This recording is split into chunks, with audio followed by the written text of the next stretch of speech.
ਅੱਜ ਆਪਾਂ ਕਹਾਣੀ ਪੜ੍ਹਾਂਗੇ ਆਖਰ 3 ਵਿਆਹ ਨਾਕਾਮ ਹੋਣ ਦੇ ਬਾਵਜੂਦ ਵੀ ਮੇਰੀ ਚੌਥੀ ਪਤਨੀ ਖੁਸ਼ੀਆਂ ਦੀ ਹੱਕਦਾਰ ਕਿਵੇਂ ਸੀ। ਅੱਜ ਮੇਰਾ ਚੌਥਾ ਵਿਆਹ ਸੀ। ਮੈਂ ਚੌਥੀ ਵਾਰ ਲਾੜਾ ਬਣਿਆ ਖੜਾ ਸੀ, ਪਰ ਅੱਖਾਂ ਵਿੱਚ ਬਹੁਤ ਜ਼ਿਆਦਾ ਡਰ ਸੀ ਕਿਉਂਕਿ ਮੇਰੇ ਨਾਲ ਬਹੁਤ ਬੁਰੇ ਅਨੁਭਵ ਹੋ ਚੁੱਕੇ ਸਨ ਅਤੇ ਮੈਂ ਫਿਰ ਤੋਂ ਦੁਬਾਰਾ ਵਿਆਹ ਨਹੀਂ ਕਰਵਾਉਣਾ ਚਾਹੁੰਦਾ ਸੀ। ਪਰ ਮੁਸੀਬਤ ਇਹ ਸੀ ਕਿ ਮੈਂ ਘਰ ਵਿੱਚ ਇਕੱਲਾ ਰਹਿੰਦਾ ਸੀ ਅਤੇ ਮੈਨੂੰ ਕਿਸੇ ਦੇ ਸਾਥ ਦੀ ਜ਼ਰੂਰਤ ਸੀ। ਬਿਮਾਰ ਹੋ ਜਾਂਦਾ ਤਾਂ ਕੋਈ ਪਾਣੀ ਪੁੱਛਣ ਵਾਲਾ ਵੀ ਨਹੀਂ ਹੁੰਦਾ ਸੀ। ਇੰਨਾ ਵੱਡਾ ਘਰ ਸੀ, ਹਰ ਕੰਮ ਨੌਕਰਾਂ ਤੋਂ ਨਹੀਂ ਕਰਵਾਇਆ ਜਾ ਸਕਦਾ ਸੀ। ਇਸ ਲਈ ਦੋਸਤਾਂ ਅਤੇ ਰਿਸ਼ਤੇਦਾਰਾਂ ਦੇ ਕਹਿਣ 'ਤੇ ਚੌਥੀ ਵਾਰ ਲਾੜਾ ਬਣ ਕੇ ਖੜਾ ਹੋ ਗਿਆ। ਪਰ ਪਿਛਲੇ 3 ਵਿਆਹ ਕਿਸ ਤਰ੍ਹਾਂ ਨਾਕਾਮ ਹੋਏ, ਉਸ ਗੱਲ ਦਾ ਮੈਨੂੰ ਅੱਜ ਤੱਕ ਪਤਾ ਨਾ ਚੱਲ ਸਕਿਆ।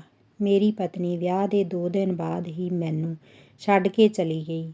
ਮੇਰੀ ਪਤਨੀ ਚੀਕਾਂ ਮਾਰਦੀ ਮੇਰੇ ਕਮਰੇ 'ਚੋਂ ਬਾਹਰ ਨਿਕਲ ਜਾਂਦੀ ਅਤੇ ਸਵੇਰੇ ਆਪਣੇ ਘਰ ਚਲੀ ਜਾਂਦੀ।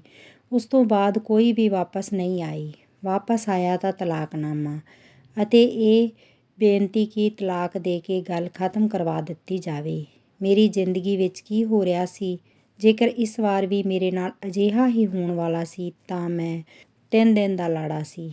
25 ਸਾਲ ਦੀ ਉਮਰ ਵਿੱਚ ਚੌਥਾ ਵਿਆਹ ਕਰ ਰਿਹਾ ਸੀ। ਜ਼ਿੰਦਗੀ ਕਿਸ ਪਾਸੇ ਵੱਲ ਜਾ ਰਹੀ ਸੀ, ਕੁਝ ਸਮਝ ਨਹੀਂ ਆ ਰਿਹਾ ਸੀ।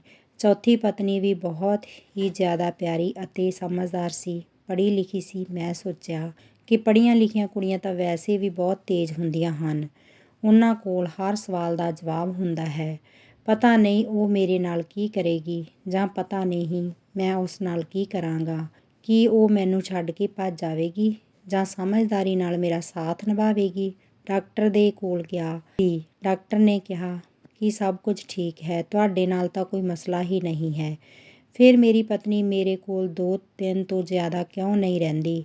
ਇਹ ਸਭ ਸੋਚਦੇ ਮੈਂ ਆਪਣੀ ਨਵੀਂ ਵਿਆਹੀ ਦੁਲਹਨ ਦੇ ਕਮਰੇ ਵਿੱਚ ਚਲਾ ਗਿਆ। ਪਰ ਜਦ ਘੁੰਡ ਚੁੱਕਿਆ ਤਾਂ ਉਸਦਾ ਚਿਹਰਾ ਦੇਖ ਕੇ ਮੇਰੇ ਹੋਸ਼ ਉੱਡ ਗਏ। ਉਸਦੀਆਂ ਅੱਖਾਂ ਵਿੱਚ ਹੰਝੂ ਸਨ। ਉਹ ਕੁਝ ਪਰੇਸ਼ਾਨ ਲੱਗ ਰਹੀ ਸੀ। ਮੈਂ ਕਿਹਾ, ਕੀ ਗੱਲ ਹੈ? ਪਰੇਸ਼ਾਨ ਤਾਂ ਮੈਨੂੰ ਹੋਣਾ ਚਾਹੀਦਾ ਹੈ। ਉਸਨੇ ਕਿਹਾ, ਕਿਉਂ? ਤੁਹਾਨੂੰ ਕਿਉਂ ਪਰੇਸ਼ਾਨ ਹੋਣਾ ਚਾਹੀਦਾ ਹੈ? ਤਾਂ ਮੈਂ ਉਸਨੂੰ ਸਾਰੀ ਗੱਲ ਦੱਸ ਦਿੱਤੀ ਕਿ ਅੱਜ ਤੱਕ ਮੈਂ 4 ਵਿਆਹ ਕਰ ਚੁੱਕਿਆ ਹਾਂ, ਪਰ ਕੋਈ ਵੀ ਪਤਨੀ ਮੇਰੇ ਨਾਲ 2 ਦਿਨ ਤੋਂ ਜ਼ਿਆਦਾ ਨਹੀਂ ਰਹਿੰਦੀ। ਮੈਨੂੰ ਨਹੀਂ ਪਤਾ ਕਿ ਮੇਰੀ ਗਲਤੀ ਕਿੱਥੇ ਹੁੰਦੀ ਹੈ। ਸਹੀ ਤਰੀਕੇ ਨਾਲ ਵਿਆਹ ਹੁੰਦਾ ਹੈ। ਮੈਂ ਉਹਨਾਂ ਨੂੰ ਆਪਣੇ ਘਰ ਲੈ ਕੇ ਆਉਂਦਾ ਹਾਂ, ਆਮਣੇ ਸਾਹਮਣੇ ਬੈਠ ਕੇ ਗੱਲਾਂ ਕਰਦੇ ਹਾਂ। 2 ਦਿਨ ਤਾਂ ਚੰਗੇ ਗੁਜ਼ਰ ਜਾਂਦੇ ਹਨ, ਪਰ ਤੀਸਰੇ ਦਿਨ ਉਹ ਭੱਜ ਜਾਂਦੀ ਹੈ। ਪਤਾ ਨਹੀਂ ਇਸ ਵਿੱਚ ਗਲਤੀ ਮੇਰੀ ਹੁੰਦੀ ਹੈ ਜਾਂ ਉਹਨਾਂ ਦੀ। ਜੇਕਰ ਅੱਜ ਵੀ ਇਹ ਹੀ ਹੋਣ ਵਾਲਾ ਹੈ ਤਾਂ ਮੈਂ ਤੁਹਾਨੂੰ ਪਹਿਲਾਂ ਹੀ ਦੱਸ ਰਿਹਾ ਹਾਂ ਕਿ ਮੈਂ ਤੁਹਾਡੀ ਜ਼ਿੰਦਗੀ ਬਰਬਾਦ ਨਹੀਂ ਕਰਨੀ ਚਾਹੁੰਦਾ। ਉਸ ਕੁੜੀ ਦਾ ਨਾਮ ਸੰਦੀਪ ਸੀ। ਉਸਨੇ ਕਿਹਾ ਕਿ ਮੇਰੇ ਮਾਂ-ਬਾਪ ਇਸ ਦੁਨੀਆ ਵਿੱਚ ਨਹੀਂ ਹਨ। ਮੇਰੇ ਮਾਮਾ ਜੀ ਨੇ ਮੇਰਾ ਵਿਆਹ ਕਰਾਇਆ ਹੈ।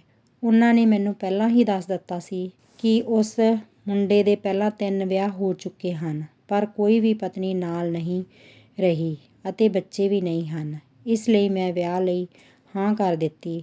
ਵੈਸੇ ਵੀ ਮੇਰੇ ਕੋਲ ਕੋਈ ਹੋਰ ਆਪਸ਼ਨ ਨਹੀਂ ਸੀ। ਜੇਕਰ ਤੁਹਾਡੇ ਨਾਲ ਵਿਆਹ ਕਰਕੇ ਇੱਥੇ ਨਾ ਆਉਂਦੀ ਤਾਂ ਮੇਰੇ ਮਾਮਾ ਜੀ ਆਪਣੇ ਦੋਸਤ ਦੇ ਬੁੱਢੇ ਲੜਕੇ ਨਾਲ ਮੇਰਾ ਵਿਆਹ ਕਰ ਦਿੰਦੇ, ਜੋ 45 ਸਾਲ ਦਾ ਸੀ ਅਤੇ ਮੈਂ ਉਸ ਨਾਲ ਵਿਆਹ ਕਰਨ ਲਈ ਰਾਜ਼ੀ ਨਹੀਂ ਸੀ। ਇਸ ਲਈ ਮੈਂ ਇੱਥੇ ਤੁਹਾਡੇ ਸਾਹਮਣੇ ਮੌਜੂਦ ਹਾਂ। ਪਰ ਤੁਸੀਂ ਕੀ ਅਜੀਬੋ-ਗਰੀਬ ਗੱਲਾਂ ਕਰ ਰਹੇ ਹੋ। ਮੈਂ ਉਸਨੂੰ ਕਿਹਾ ਕਿ ਹਾਂ, ਇਹ ਸੱਚ ਹੈ, ਪਰ ਇਸ ਵਾਰ ਮੈਂ ਬਹੁਤ ਹੀ ਇਹਤਿਆਤ ਨਾਲ ਕੰਮ ਲਵਾਂਗਾ। ਮੈਂ ਸੋਫੇ 'ਤੇ ਸੌਂ ਜਾਂਦਾ ਹਾਂ ਅਤੇ ਤੁਸੀਂ ਆਪਣੇ ਬੈੱਡ 'ਤੇ ਆਰਾਮ ਨਾਲ ਸੌਂ ਜਾਓ। 3-4 ਦਿਨ ਇੱਕ ਦੂਜੇ ਨਾਲ ਗੱਲ ਵੀ ਨਹੀਂ ਕਰਾਂਗੇ। ਜਦੋਂ ਗੱਲ ਹੀ ਨਹੀਂ ਹੋਵੇਗੀ ਤਾਂ ਮੈਂ ਤੁਹਾਨੂੰ ਦੇਖਾਂਗਾ ਹੀ ਨਹੀਂ, ਤੁਹਾਡੇ ਨੇੜੇ ਹੀ ਨਹੀਂ ਆਵਾਂਗਾ, ਤਾਂ ਫਿਰ ਮਸਲਾ ਕਿਵੇਂ ਬਣੇਗਾ। ਬਸ ਮੈਨੂੰ ਛੱਡ ਕੇ ਨਾ ਜਾਣਾ। ਹੁਣ ਮੇਰੇ ਵਿੱਚ ਇੰਨੀ ਹਿੰਮਤ ਨਹੀਂ ਕਿ ਮੈਂ ਬਾਰ-ਬਾਰ ਕਿਸੇ ਦਾ ਚਿਹਰਾ ਦੇਖਾਂ। ਤੁਸੀਂ ਮੈਨੂੰ ਚੰਗੇ ਲੱਗੇ ਹੋ, ਤੁਸੀਂ ਸਮਝਦਾਰ ਹੋ, ਬਸ ਤੁਸੀਂ ਹੀ ਮੇਰੇ ਨਾਲ ਰਹਿ ਜਾਓ। ਮੇਰੀ ਪਤਨੀ ਨੇ ਕਿਹਾ, ਮੈਂ ਸਮਝਦਾਰ ਹਾਂ ਅਤੇ ਮੇਰੇ ਕੋਲ ਵਾਪਸ ਜਾਣ ਦਾ ਕੋਈ ਰਸਤਾ ਵੀ ਨਹੀਂ ਹੈ। ਮੈਂ ਪੂਰੀ ਕੋਸ਼ਿਸ਼ ਕਰਾਂਗੀ ਕਿ ਮੈਂ ਇਸ ਰਿਸ਼ਤੇ ਨੂੰ ਨਿਭਾ ਸਕਾਂ। ਅਜਿਹਾ ਨਹੀਂ ਹੋਵੇਗਾ ਕਿ ਛੋਟੀ ਜਿਹੀ ਗੱਲ ਕਰਕੇ ਮੈਂ ਤੁਹਾਨੂੰ ਛੱਡ ਕੇ ਚਲੀ ਜਾਵਾਂ। ਉਸਨੇ ਮੈਨੂੰ ਕਿਹਾ ਕਿ ਉੱਪਰ ਵਾਲੇ ਦਾ ਨਾਂ ਲੈ ਕੇ ਆਪਣੀ ਜ਼ਿੰਦਗੀ ਦੀ ਸ਼ੁਰੂਆਤ ਕਰਦੇ ਹਾਂ। ਕੁਝ ਨਹੀਂ ਹੋਵੇਗਾ, ਸਭ ਚੰਗਾ ਹੋਵੇਗਾ। ਜੇਕਰ ਅਸੀਂ ਇੱਕ ਦੂਜੇ ਦੀ ਕਿਸਮਤ ਵਿੱਚ ਲਿਖੇ ਹਾਂ ਤਾਂ ਫਿਰ ਕੁਝ ਗਲਤ ਨਹੀਂ ਹੋਵੇਗਾ। ਮੈਂ ਇਹ ਸਭ ਤਾਂ ਕੀਤਾ, ਪਰ ਫਿਰ ਵੀ ਆਪਣੀ ਪਤਨੀ ਨੂੰ ਕਿਹਾ ਕਿ ਮੈਂ ਸੋਫੇ 'ਤੇ ਹੀ ਸੌਵਾਂਗਾ ਕਿਉਂਕਿ ਮੈਨੂੰ ਪਹਿਲਾਂ ਹੀ 3 ਪਤਨੀਆਂ ਛੱਡ ਕੇ ਜਾ ਚੁੱਕੀਆਂ ਹਨ। ਪਹਿਲਾਂ ਮੈਨੂੰ ਲੋਕਾਂ ਨੇ ਕਿਹਾ ਕਿ ਉਹ ਤਿੰਨੇ ਹੀ ਗਲਤ ਸਨ। ਉਹਨਾਂ ਦਾ ਕੋਈ ਚੱਕਰ ਹੋਵੇਗਾ। ਉਹ ਤੈਨੂੰ ਪਸੰਦ ਨਹੀਂ ਕਰਦੀਆਂ ਹੋਣਗੀਆਂ। ਉਹਨਾਂ ਨੇ ਤੇਰੀ ਦੌਲਤ ਨੂੰ ਦੇਖ ਕੇ ਤੇਰੇ ਨਾਲ ਵਿਆਹ ਕਰਿਆ ਹੋਵੇਗਾ। ਇਸ ਲਈ ਇਸ ਤਰ੍ਹਾਂ ਦੀਆਂ ਗੱਲਾਂ ਮੈਨੂੰ ਦੱਸੀਆਂ ਗਈਆਂ। ਪਰ ਜਦੋਂ ਤੀਜੀ ਪਤਨੀ ਗਈ ਤਾਂ ਉਸ ਤੋਂ ਬਾਅਦ ਮੈਨੂੰ ਅਜਿਹਾ ਲੱਗਿਆ ਕਿ ਗਲਤੀ ਮੇਰੀ ਹੀ ਹੈ, ਕਿਉਂਕਿ 3 ਦਿਨਾਂ ਬਾਅਦ ਪਤਨੀ ਚੀਕਾਂ ਮਾਰਦੀ ਹੋਈ ਮੇਰੇ ਕਮਰੇ ਤੋਂ ਬਾਹਰ ਨਿਕਲ ਜਾਂਦੀ ਹੈ ਅਤੇ ਉਸ ਤੋਂ ਬਾਅਦ ਮੈਨੂੰ ਨਜ਼ਰ ਹੀ ਨਹੀਂ ਆਉਂਦੀ। ਮੇਰੀ ਪਤਨੀ ਥੋੜ੍ਹੀ ਜਿਹੀ ਡਰੀ ਹੋਈ ਲੱਗ ਰਹੀ ਸੀ, ਪਰ ਇਸ ਤੋਂ ਜ਼ਿਆਦਾ ਮੈਂ ਖੁਦ ਡਰਿਆ ਹੋਇਆ ਸੀ। ਮੈਨੂੰ ਤਾਂ ਵਿਆਹ ਦੇ ਨਾਂ ਤੋਂ ਹੀ ਡਰ ਲੱਗਣ ਲੱਗਾ ਸੀ। ਮੈਂ ਜਾ ਕੇ ਸੋਫੇ 'ਤੇ ਸੌਂ ਗਿਆ। 3 ਦਿਨ ਤੱਕ ਆਪਣੀ ਪਤਨੀ ਦੇ ਨਾਲ ਇਸ ਤਰ੍ਹਾਂ ਪੇਸ਼ ਆਇਆ ਜਿਵੇਂ ਮੈਂ ਉਸਨੂੰ ਜਾਣਦਾ ਹੀ ਨਹੀਂ ਹਾਂ। ਬਾਰ-ਬਾਰ ਉਹ ਮੈਨੂੰ ਬੁਲਾਉਂਦੀ। ਉਸਨੂੰ ਕੋਈ ਕੰਮ ਹੁੰਦਾ ਤਾਂ ਉਹ ਮੈਨੂੰ ਪੁੱਛਦੀ। ਉਸ ਵਿਚਾਰੀ ਨੂੰ ਕੀ ਪਤਾ ਸੀ ਕਿ ਇਸ ਘਰ ਦੀ ਕਿਹੜੀ ਚੀਜ਼ ਕਿੱਥੇ ਪਈ ਹੈ। ਪਰ ਮੈਂ ਉਸਨੂੰ ਕਿਹਾ ਕਿ ਤੂੰ ਮੇਰੇ ਨਾਲ ਗੱਲ ਵੀ ਨਾ ਕਰ, ਮੇਰੇ ਤੋਂ ਦੂਰੀ ਬਣਾ ਕੇ ਰੱਖ। ਬਸ 3 ਦਿਨ ਲੰਘ ਜਾਣ ਦੇ। ਮੇਰੀ ਪਤਨੀ ਵੀ ਥੋੜ੍ਹੀ ਮੇਰੇ ਤੋਂ ਤੰਗ ਆ ਗਈ। ਪਰ ਖੈਰ ਇਹ 3 ਦਿਨ ਵੀ ਗੁਜ਼ਰ ਗਏ। ਪਰ ਤੀਸਰੇ ਦਿਨ ਦੀ ਰਾਤ ਹੀ ਕੁਝ ਅਜਿਹਾ ਹੋਇਆ ਕਿ ਮੈਂ ਹੈਰਾਨ ਰਹਿ ਗਿਆ। ਮੈਂ ਸੌਂ ਰਿਹਾ ਸੀ ਤੇ ਕਿਸੇ ਨੇ ਮੇਰੇ ਮੋਢੇ 'ਤੇ ਆਪਣਾ ਹੱਥ ਰੱਖਿਆ ਤੇ ਮੈਂ ਹੜਬੜਾ ਕੇ ਉੱਠ ਬੈਠਾ ਅਤੇ ਆਪਣੇ ਸਾਹਮਣੇ ਮੰਜ਼ਰ ਦੇਖ ਕੇ ਕੁੱਦ ਪਿਆ। ਉਹ ਮੇਰੀ ਪਤਨੀ ਸੀ। ਮੈਂ ਕਿਹਾ, ਕੀ ਹੋ ਗਿਆ? ਛੱਡ ਕੇ ਜਾ ਰਹੀ ਹੈ? ਜਾਣ ਤੋਂ ਪਹਿਲਾਂ ਜਗਾ ਰਹੀ ਹੈ? ਕੀ ਤੂੰ ਮੈਨੂੰ ਛੱਡ ਕੇ ਚਲੀ ਜਾਵੇਂਗੀ? ਕੀ ਗਲਤੀ ਹੋ ਗਈ ਮੇਰੇ ਤੋਂ? ਇਸ ਵਾਰ ਮੈਂ ਤਾਂ ਕੁਝ ਕੀਤਾ ਵੀ ਨਹੀਂ ਹੈ। ਮੈਂ ਆਪਣੀ ਪਤਨੀ ਨੂੰ ਗੌਰ ਨਾਲ ਦੇਖਿਆ ਤਾਂ ਉਸਦੇ ਮੱਥੇ 'ਤੇ ਇੱਕ ਜ਼ਖਮ ਸੀ। ਮੈਂ ਕਿਹਾ, ਕੀ ਹੋਇਆ ਤੇਰੇ ਨਾਲ? ਮੈਂ ਕੀਤਾ ਇਹ ਸਭ? ਤੂੰ ਮੈਨੂੰ ਛੱਡ ਕੇ ਜਾ ਰਹੀ ਹੈ? ਮੈਂ ਇੱਕ ਸਾਹ ਵਿੱਚ ਹੀ ਸਭ ਕੁਝ ਬੋਲ ਦਿੱਤਾ। ਤਦ ਮੇਰੀ ਪਤਨੀ ਨੇ ਮੇਰਾ ਹੱਥ ਫੜਿਆ ਅਤੇ ਕਿਹਾ ਕਿ ਪਹਿਲੀ ਗੱਲ, ਮੈਂ ਤੁਹਾਨੂੰ ਛੱਡ ਕੇ ਨਹੀਂ ਜਾ ਰਹੀ ਹਾਂ ਅਤੇ ਦੂਜੀ ਗੱਲ, ਮੈਨੂੰ ਪਤਾ ਚੱਲ ਗਿਆ ਹੈ ਕਿ ਤੁਹਾਡੇ ਨਾਲ ਮਸਲਾ ਕੀ ਹੈ ਅਤੇ ਤੁਹਾਡੀਆਂ ਪਤਨੀਆਂ ਤੁਹਾਡੇ ਕਾਰਨ ਹੀ ਤੁਹਾਨੂੰ ਛੱਡ ਕੇ ਗਈਆਂ ਹਨ। ਪਰ ਮੈਂ ਨਹੀਂ ਜਾਵਾਂਗੀ। ਤੁਸੀਂ ਮੇਰੇ ਨਾਲ ਆਓ। ਮੈਂ ਤੁਹਾਨੂੰ ਕੁਝ ਦਿਖਾਉਣਾ ਚਾਹੁੰਦੀ ਹਾਂ।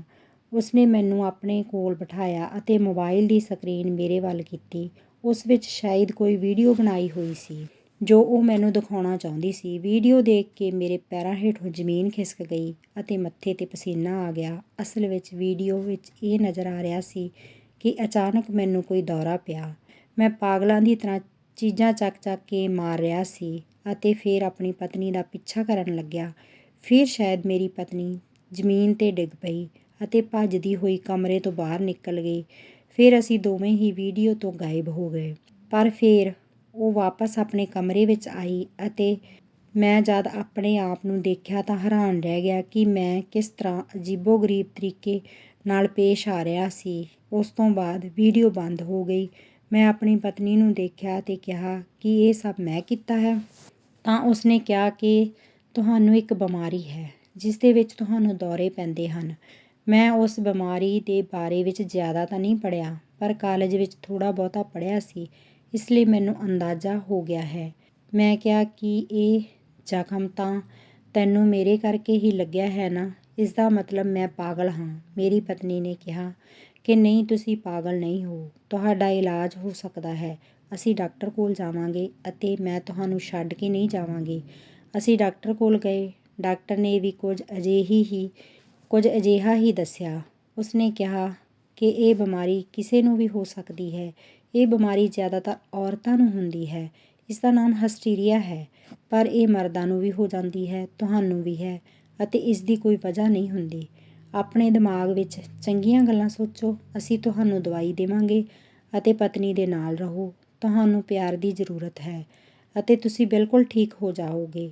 ਅਤੇ ਅਜਿਹਾ ਹੀ ਹੋਇਆ। ਮੇਰੀ ਪਤਨੀ ਨੇ ਮੇਰਾ ਖਿਆਲ ਰੱਖਿਆ। ਅਕਸਰ ਉਸਨੂੰ ਜ਼ਖਮ ਲੱਗੇ ਹੋਏ ਹੁੰਦੇ ਕਿਉਂਕਿ ਮੈਨੂੰ ਦੌਰੇ ਪੈਂਦੇ ਸੀ ਅਤੇ ਮੈਂ ਸਵੇਰੇ ਇਹ ਸਭ ਭੁੱਲ ਜਾਂਦਾ ਸੀ। ਪਰ ਫਿਰ ਵੀ ਮੇਰੀ ਪਤਨੀ ਨੇ ਮੇਰਾ ਸਾਥ ਨਿਭਾਇਆ। ਉਸਦੇ ਪਿਆਰ, ਮੁਹੱਬਤ ਅਤੇ ਸੇਵਾ ਨੇ ਮੈਨੂੰ ਬਿਲਕੁਲ ਠੀਕ ਕਰ ਦਿੱਤਾ। ਕਾਫੀ ਸਮਾਂ ਗੁਜ਼ਰ ਗਿਆ। ਮੈਨੂੰ ਕੋਈ ਦੌਰਾ ਨਹੀਂ ਪਿਆ। ਉਸ ਤੋਂ ਬਾਅਦ ਅਸੀਂ ਨਾਰਮਲ ਲੋਕਾਂ ਦੀ ਤਰ੍ਹਾਂ ਰਹਿਣਾ ਸ਼ੁਰੂ ਕਰ ਦਿੱਤਾ। ਅਸਲ ਵਿੱਚ ਮੈਨੂੰ ਇੰਨੇ ਖਤਰਨਾਕ ਦੌਰੇ ਪੈਂਦੇ ਸਨ ਕਿ ਮੇਰੀ ਆਵਾਜ਼ ਵੀ ਬਦਲ ਜਾਂਦੀ ਸੀ ਅਤੇ ਮੈਂ ਬਿਲਕੁਲ ਪਾਗਲ ਹੋ ਜਾਂਦਾ ਸੀ ਅਤੇ ਸਾਹਮਣੇ ਵਾਲੇ 'ਤੇ ਹਮਲਾ ਵੀ ਕਰ ਦਿੰਦਾ ਸੀ। ਪਰ ਮੇਰੀ ਪਤਨੀ ਸਮਝਦਾਰ ਸੀ। ਜਿਸ ਨੇ ਸਭ ਕੁਝ ਬਰਦਾਸ਼ਤ ਕੀਤਾ। ਇਹ ਸਭ ਆਸਾਨ ਨਹੀਂ ਸੀ। ਉਹ ਮੇਰੇ ਲਈ ਪਰੇਸ਼ਾਨ ਰਹਿੰਦੀ ਸੀ, ਪਰ ਠੀਕ ਹੋਣ ਤੋਂ ਬਾਅਦ ਮੈਂ ਉਸ ਨੂੰ ਆਪਣੇ ਦਿਲ ਅਤੇ ਆਪਣੇ ਘਰ ਦੀ ਮਲਕਾ ਬਣਾ ਕੇ ਰੱਖਿਆ ਅਤੇ ਇੰਨੀਆਂ ਖੁਸ਼ੀਆਂ ਦੇਣ ਦਾ ਇਰਾਦਾ ਕੀਤਾ ਕਿ ਉਹ ਸਭ ਕੁਝ ਭੁੱਲ ਜਾਏ, ਕਿਉਂਕਿ ਉਹ ਸੱਚਮੁੱਚ ਹੀ ਖੁਸ਼ੀਆਂ ਦੀ ਹੱਕਦਾਰ ਸੀ। ਦੋਸਤੋ, ਤੁਹਾਨੂੰ ਕਹਾਣੀ ਕਿਸ ਤਰ੍ਹਾਂ ਲੱਗੀ ਕਮੈਂਟ ਕਰਕੇ ਜ਼ਰੂਰ ਦੱਸਣਾ। ਵੀਡੀਓ ਨੂੰ ਲਾਈਕ ਅਤੇ ਸ਼ੇਅਰ ਜ਼ਰੂਰ ਕਰਨਾ। ਜੇਕਰ ਤੁਸੀਂ ਚੈਨਲ 'ਤੇ ਨਵੇਂ ਹੋ ਤਾਂ ਚੈਨਲ ਨੂੰ ਸਬਸਕ੍ਰਾਈਬ ਕਰ ਲੈਣਾ। ਅਗਲੀ ਵੀਡੀਓ ਵਿੱਚ ਫਿਰ ਮਿਲਦੇ ਹਾਂ। ਧੰਨਵਾਦ।